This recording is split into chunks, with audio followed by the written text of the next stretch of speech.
Our scriptures this morning come from John 15, verse 15, and Matthew 9, verses 14 through 17, from the New Revised Standard Version. I do not call you servants any longer, because the servant does not know what the master is doing. But I have called you friends, because I have made known to you everything that I have heard from my Father. Then the disciples of John came to him, saying, Why do we and the Pharisees fast often, but your disciples do not fast? And Jesus said to them, The wedding attendants cannot mourn as long as the bridegroom is with them, can they? The days that come when the bridegroom is taken away from them, and then they will fast. No one sews a piece of unshrunk cloth to an old cloak, for the patch pulls away from the cloak, and a worse tear is made. Neither is new wine put into old wineskins. Otherwise, the skins burst, and the wine is spilled, and the skins are ruined, and the new wine is put into fresh wineskins, and so both are preserved.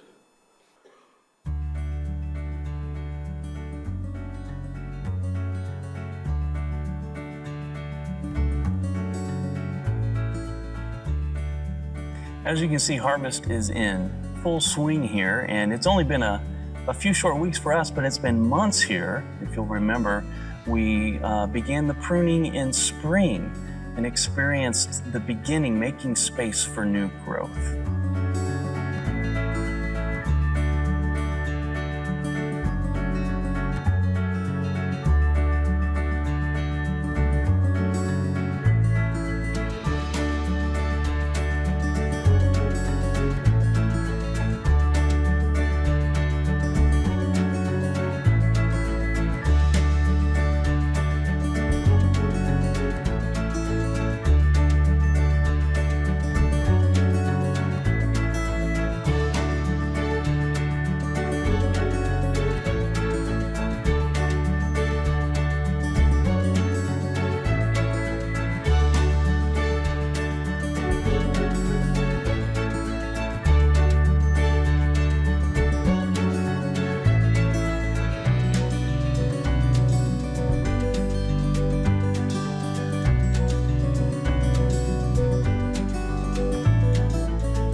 Well, I hope you've been enjoying this series and exploring vineyards and how they work, and just kind of that montage of all the things.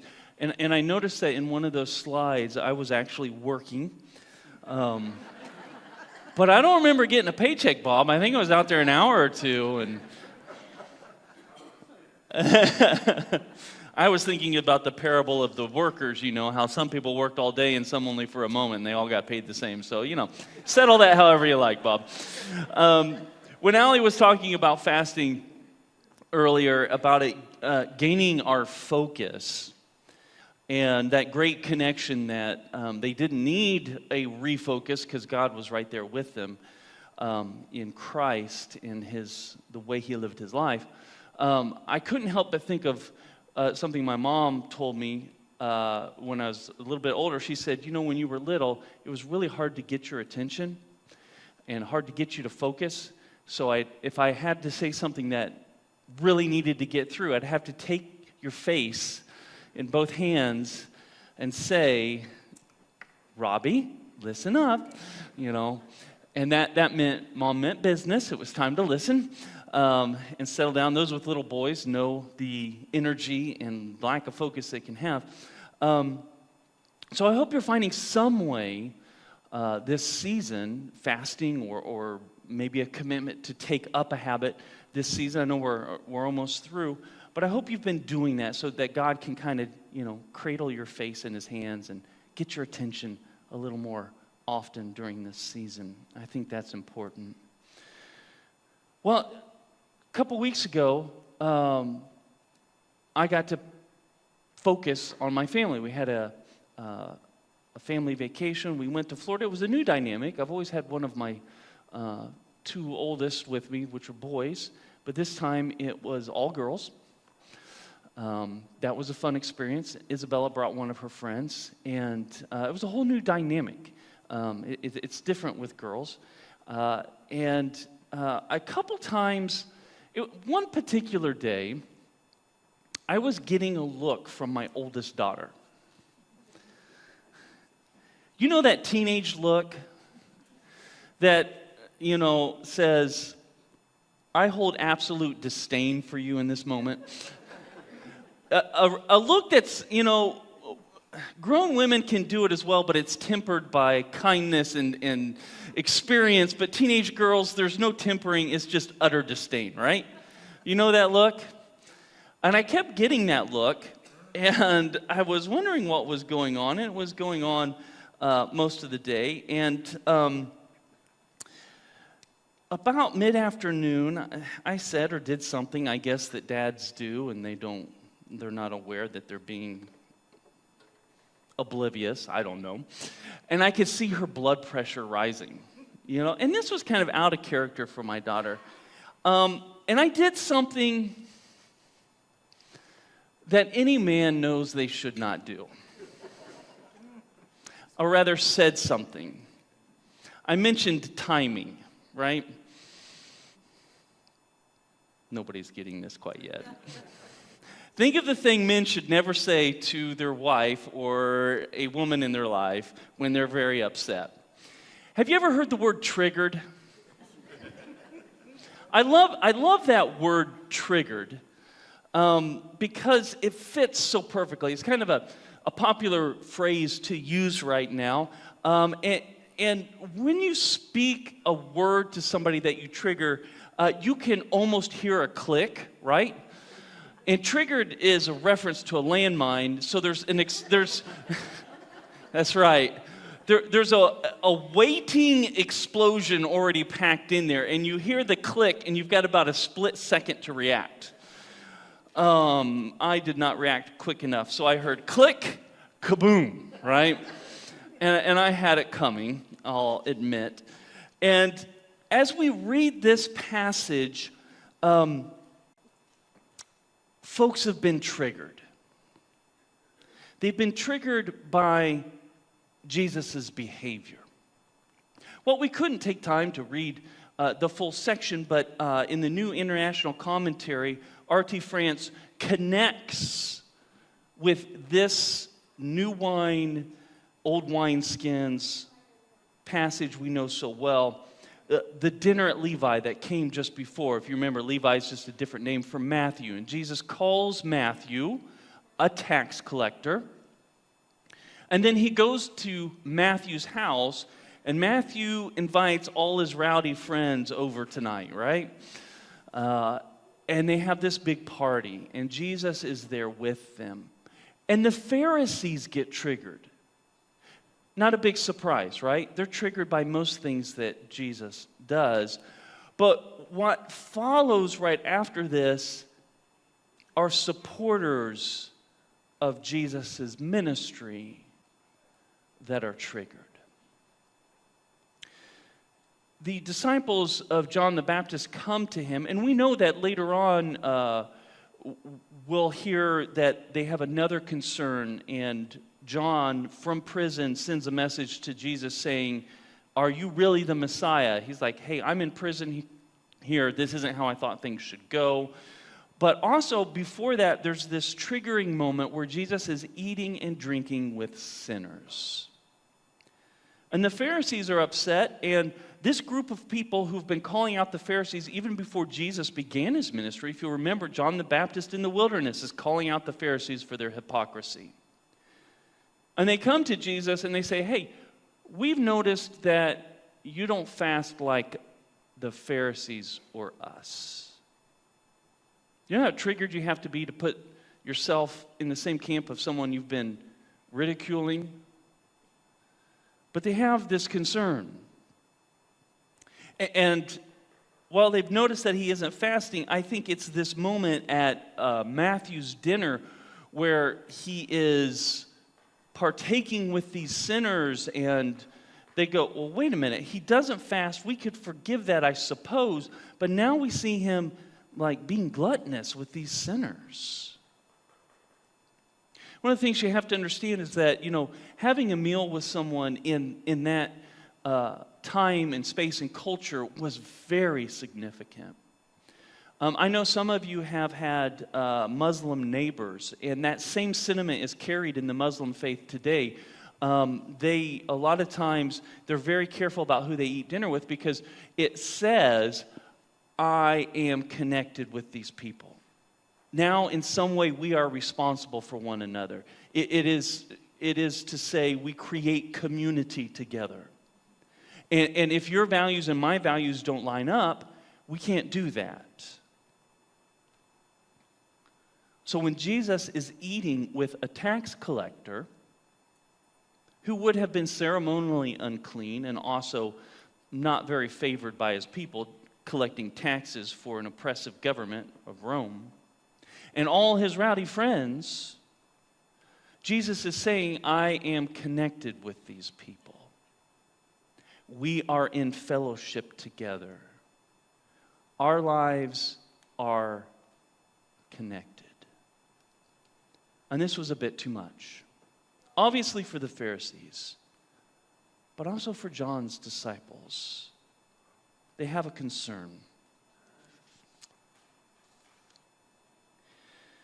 Fasting for that time, for us, it's kind of something some people do, some don't. But in that time, it was essential. It would be like today if you called yourself a Christian, but you said, nah, I don't really need to pray. That's not real important. Or you might say, I don't need to read my Bible. It's great and all, but who has the time? Or why should I bother going to church? It would be that startling, that jarring, to say that you don't fast.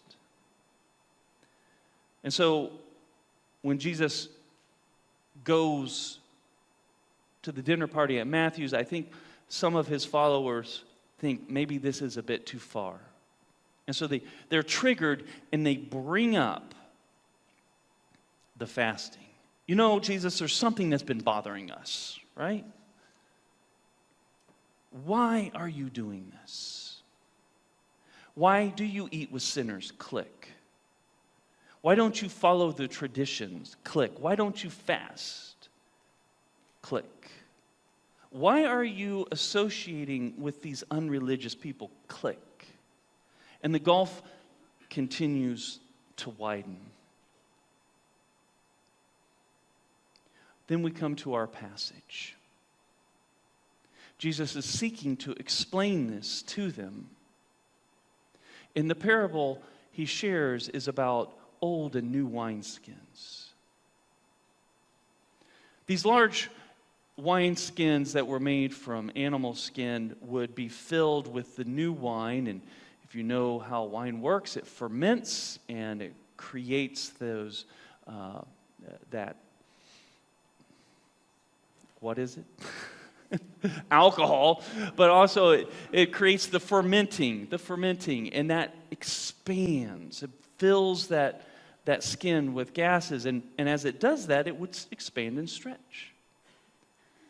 So if you take that old wineskin that's already been stretched, and you fill it with new wine, it stretches beyond its holding capability, and it bursts. They would have known this very well. It's kind of a different illustration for us, but they would have understood what Jesus was talking about. He also talked about, sewing a new piece of cloth on a worn pair or a worn garment, and how that would rip and tear and ruin the garment. These illustrations that you can't take the old model and shove this new thing into it, it will break it apart. It will tear it apart. And what is it that is new about what Jesus is doing here? The newness is found in that meal. I had this conversation actually with my daughter last night. She said, Dad, growing up in Sunday school, they said, don't associate with certain people. Don't have atheists in your life. Make sure your community is a faith community and that you surround yourself with that circle. But, I didn't see Jesus doing that. She went on to share about friends she has that are atheists and struggle with their faith and struggle. And I thought, we do spend a lot of time talking about protecting ourselves from the world when Jesus spent a lot of time bringing himself out into the world rather than hiding from it. He confronted the rituals that were meant to set up boundaries between the faithful and the world, and instead, he poured it out.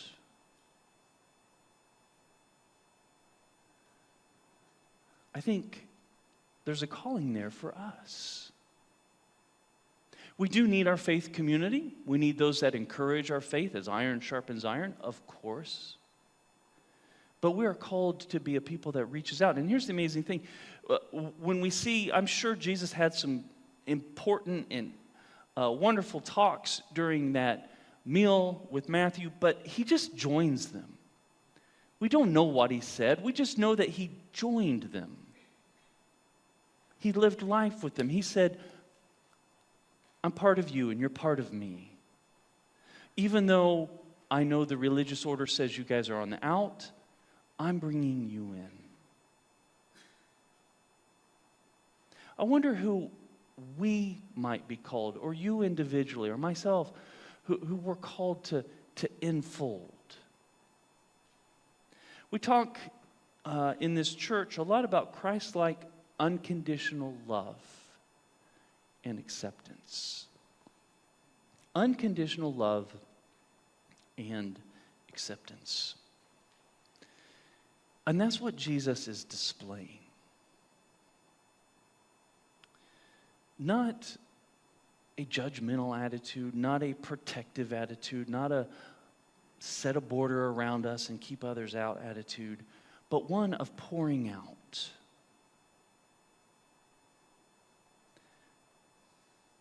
So what are the old wineskins we need to separate ourselves from? As we have gone through this journey together, it's interesting that we would come to a time of communion on this Sunday where we've talked about new wineskins and where we've talked about the dinner party with Matthew and that whole experience. That as we've been journeying and seeing how the grape comes to become the wine, that we're about to partake of it. As you do this morning, I want you to be thoughtful about what old wineskins might God be asking you to set aside? What boundaries and divisions is he asking you to cross because of unconditional love and acceptance as Christ offered it?